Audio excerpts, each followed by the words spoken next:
나이가 들면서 어느 날 문득 내 몸에서 예전과는 다른 냄새가 난다는 걸 느끼게 되는 경우가 있으셨나요? 평소엔 잘 모르다가도 누군가 무심코 던진 한마디 혹은 가까이 다가갔을 때 문득 스치는 냄새가 신경 쓰이기 시작하면 내 몸에서 나는 이 냄새가 혹시 노인 냄새가 아닐까 불안해지기도 합니다. 하지만 걱정하지 마세요. 이 채취는 노화 과정의 일부로 누구에게나 자연스럽게 나타날 수 있는 변화이며 적절한 생활 습관과 관리법을 통해 충분히 개선할 수 있는 부분입니다. 혹시 최근에 가족이나 주변 사람들이 냄새에 대해 은근히 언급하거나 본인 스스로도 예전과 다른 채취를 느끼고 계신다면 오늘 영상이 정말 도움이 될 거예요. 특히 오늘은 단순한 이론적인 설명이 아니라 실제로 하루하루 실천할 수 있는 구체적인 방법들을 단계별로 알려드릴 예정이에요. 아직 구독 안 하신 분들 계실까요? 아래 구독과 좋아요를 먼저 꾹 눌러주세요. 주변의 소중한 분들께 공유도 해주시고 건강 채널 TV도 많이 소개 부탁드립니다. 사실 채취 변화는 나이가 들면서 누구에게나 생기는 자연스러운 현상이에요. 하지만 이 문제로 인해서 사람들과의 만남을 피하게 되거나 자신감이 떨어져서 우울감까지 느끼시는 분들이 정말 많아요. 특히 손자, 손녀들이 할머니, 할아버지를 멀리하거나 대중교통에서 사람들이 자리를 피하는 것을 경험하신다면 정말 마음이 아프죠. 또 친구들과의 모임에서도 자꾸 신경이 쓰여서 자연스럽게 참여를 줄이게 되시는 분들도 계세요. 그런데 여러분, 이런 냄새가 생기는 것에는 명확한 과학적 원인이 있어요. 그리고 더 중요한 것은 이런 원인을 이해하고 올바른 방법으로 관리하면 충분히 개선할 수 있다는 거예요. 먼저 왜 나이가 들면서 채취가 변하는지 정확히 알아보겠어요. 가장 주요한 원인은 바로 노네날이라는 물질 때문이에요. 이 노네날이라는 것은 40대 이후부터 우리 피부에서 점점 많이 만들어지기 시작하는데 피부의 지방산이 산화되면서 생성되는 거예요. 젊을 때는 피부의 수분과 유분의 균형이 잘 맞춰져 있어서 이런 산화가 잘 일어나지 않아요. 하지만 나이가 들면서 피부 수분은 줄어들고 남아있는 유분들이 공기와 만나서 쉽게 산화되기 시작하는 거죠. 마치 기름이 오래되면 냄새가 나는 것과 같은 원리예요. 특히 목 뒤쪽, 가슴 등 부위에서 이런 지방산 산화가 많이 일어나는데 이 부위들은 피지 분비가 활발하면서도 공기 접촉이 많은 곳들이거든요. 그래서 이런 부위들을 중점적으로 관리해야 하는 거예요. 또 하나 중요한 원인은 피부에 사는 세균의 변화예요. 나이가 들면서 피부 환경이 바뀌고 좋은 세균은 줄어들면서 냄새를 만드는 나쁜 세균들이 늘어나게 되는 거예요. 특히 황색 포도상 구균이나 코리네박테리움 같은 세균들이 늘어나면서 더 강한 냄새를 만들어내는 거죠. 그리고 호르몬 변화도 큰 영향을 줘요. 특히 여성의 경우 폐경 이후 에스트로겐 감소로 인해 피부가 더 건조해지고 남성의 경우에도 테스토스테론 변화로 인해 피지 분비 패턴이 바뀌면서 채취에 영향을 주게 돼요. 그럼 이제 본격적으로 해결 방법을 알아볼까요? 첫 번째는 올바른 세정 방법이에요. 많은 분들이 그냥 대충 씻으시는데 이것만 제대로 해도 80% 이상 개선이 가능해요. 먼저 샤워 타이밍부터 말씀드릴게요. 가장 중요한 것은 하루에 한 번, 저녁에는 반드시 따뜻한 물로 샤워를 하는 거예요. 아침보다는 저녁 샤워가 더 효과적인데 하루 종일 쌓인 노폐물과 세균들을 깨끗이 제거할 수 있기 때문이에요. 샤워할 때는 다음 순서를 꼭 지켜주세요. 첫째, 미지근한 물로 전신을 충분히 적셔주세요. 너무 뜨거운 물은 피부를 건조하게 만들어서 문제를 더 악화시킬 수 있어요. 둘째, 보습 성분이 들어있는 순한 바디워시를 사용해서 거품을 충분히 내세요. 이때 항균 성분이 들어있는 제품을 선택하시면 더 좋아요. 셋째, 냄새가 가장 많이 나는 부위들을 꼼꼼히 씻어야 해요. 귀 뒤쪽은 손가락으로 부드럽게 문지르면서 씻어주시고 목 뒤는 목을 앞으로 숙인 상태에서 세심하게 씻어주세요.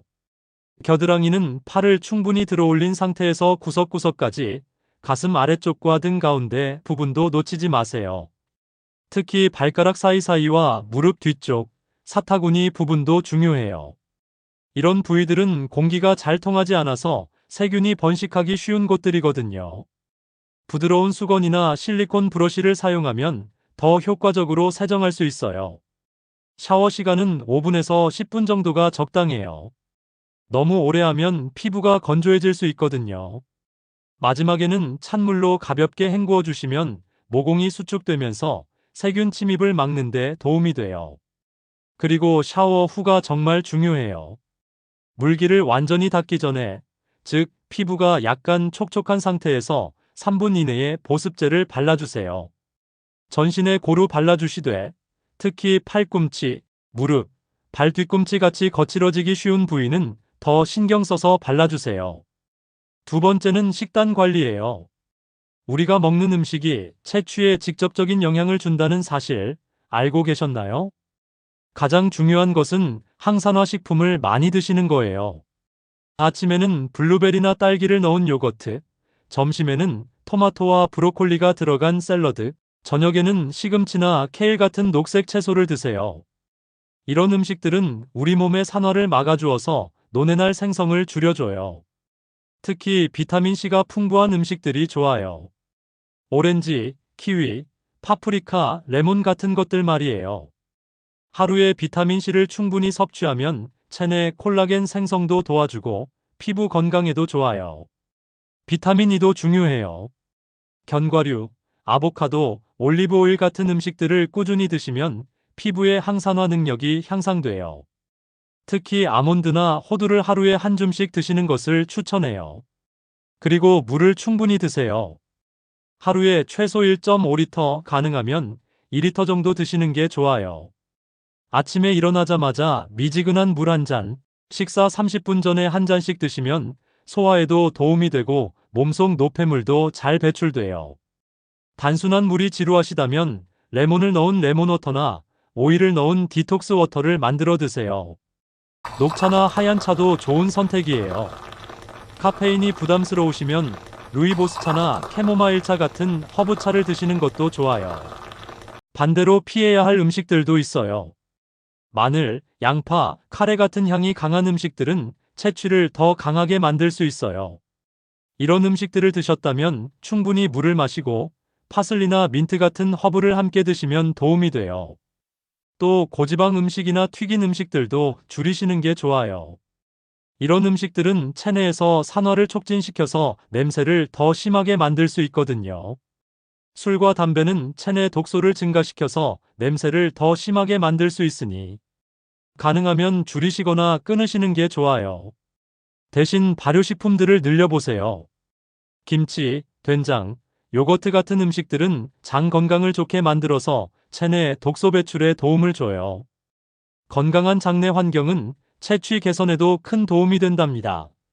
세 번째는 적절한 운동과 생활습관 관리예요.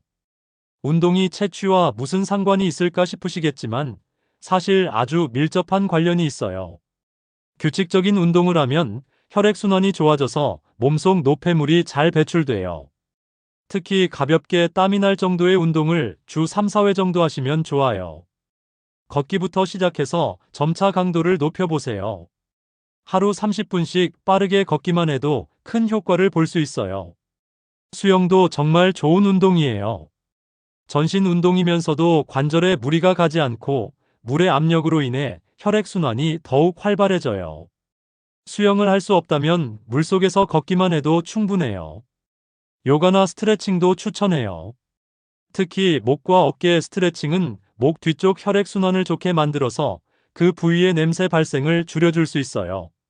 매일 10분씩이라도 꾸준히 해보세요. 운동할 때 주의할 점이 있어요.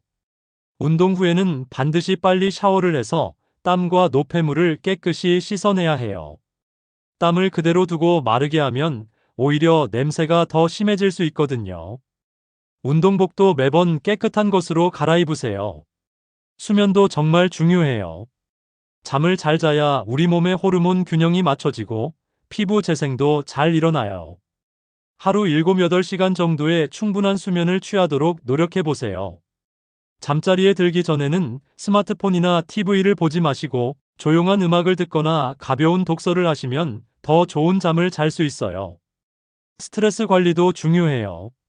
스트레스를 받으면 호르몬 분비가 불균형해지면서 채취가 더 심해질 수 있거든요. 명상, 심호흡, 가벼운 산책 같은 방법으로 스트레스를 관리해 보세요. 여기서 한 가지 중요한 점을 말씀드릴게요. 만약 평소와 전혀 다른 종류의 냄새가 난다거나 갑자기 냄새가 아주 심해진다면 단순한 노화 현상이 아닐 수 있어요. 예를 들어 당뇨병이 있으면 달콤한 과일 냄새나 매니큐어 냄새가 날 수 있고, 간에 문제가 있으면 생선 비린내나 달걀 썩은 냄새가 날 수 있어요. 신장에 문제가 있으면 암모니아 냄새가 나기도 해요. 갑상선 질환이 있으면 평소보다 땀이 많이 나면서 채취가 심해질 수 있고요. 특히 치매 초기 증상으로 개인위생 관리가 어려워지면서 냄새가 나는 경우도 있으니 가족들의 관심과 도움이 필요해요. 갑자기 씻기를 거부하거나 같은 옷을 계속 입으려고 하거나 화장실 사용에 문제가 생긴다면 전문가와 상담해 보세요. 이런 경우에는 반드시 병원에 가서 정확한 검사를 받아보시는 게 좋아요. 내과나 피부과에서 기본 검사를 받아보시고 필요하다면 전문의의 진료를 받으시기 바라요. 이제 조금 더 특별한 관리법들을 알려드릴게요. 먼저 일주일에 한 번 정도는 탕목욕을 해보세요. 따뜻한 물에 베이킹소다를 한 큰술 정도 넣고 15분에서 20분 정도 몸을 담그고 있으면 모공이 열려서 깊숙한 곳에 노폐물까지 제거할 수 있어요. 에센셜 오일을 활용하는 것도 좋아요. 라벤더, 티트리, 레몬그라스 오일 같은 것들은 항균 효과가 있어서 목욕물에 몇 방울 넣거나 보습제에 섞어서 사용하면 좋아요. 단, 피부가 민감하신 분들은 패치 테스트를 먼저 해보세요. 옷 관리도 중요해요. 옷은 가능하면 매일 깨끗한 것으로 갈아입으세요. 특히 속옷과 양말은 절대 재사용하지 마시고요. 면 소재의 통기성 좋은 옷을 입는 것도 도움이 돼요. 합성 섬유보다는 천연 섬유가 냄새 흡수와 방출에 더 좋아요. 세탁할 때는 뜨거운 물로 하시고 가능하면 햇빛에 말리세요. 햇빛의 자외선이 세균을 죽여주거든요. 세탁 후에도 냄새가 남아있다면 베이킹소다나 백식초를 넣고 한 번 더 세탁해 보세요. 집안 환경도 신경 쓰세요. 하루에 2번 정도는 창문을 열어서 공기를 순환시켜 주세요. 특히 침실과 옷장은 습도가 높아지기 쉬우니까 제습제를 사용하시거나 환기를 자주 시켜주세요. 마지막으로 일상생활에서 바로 실천할 수 있는 꿀팁들을 알려드릴게요. 외출할 때는 여분의 속옷이나 양말을 가져다니세요. 특히 여름철이나 운동 후에 갈아입을 수 있도록 준비해 두시면 좋아요.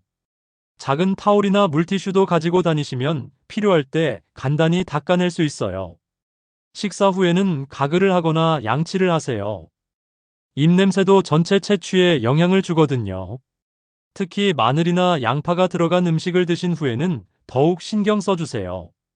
무엇보다 중요한 것은 꾸준함이에요.